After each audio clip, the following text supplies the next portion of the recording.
Well, you may have seen old recordings like even Art Tatum or who else is known? Willie P. Johnson are known as stride players. Yeah. Oh, Willie the Lion Smith. Yeah. James P. Johnson and Willie the Lion Smith. I get them mixed up. But anyway, it's a very busy left hand that's bouncing back and forth. Right. And essentially it's kind of doing the same thing that I'm doing here. Right.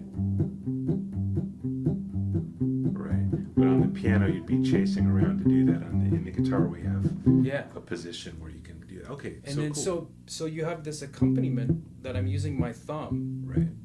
Which is, another influence from Chet Atkins and Lenny Breau. They both use some thumb picks too. So that's the left hand, and then I'm playing the melody on top.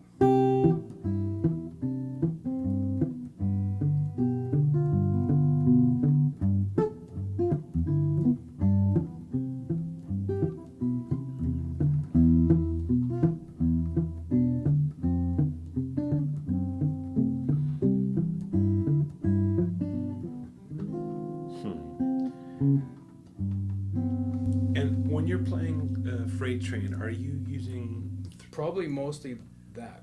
But for some, that's from the Chet Atkins thing. But when I play jazz, I'm kind of using 3 fingers. Okay. And don't ask me why. Okay. There was a time where I kind of even use my pinky more, but I do it less now. Okay. I noticed. And I actually play in this sort of comping for yourself, Lenny Breau thing less than I used to.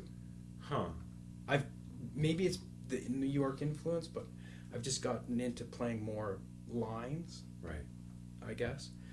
And there's often more comping instruments around, so for some reason I just end up doing it less. Okay. It's not like I lost interest in it or anything like that, but... Right, but there is kind of a New York thing about just playing lines, like, even I think about, like, Sonny Rollins at the Vanguard recording with just a rhythm section and no comping instrument. So there is something kind of like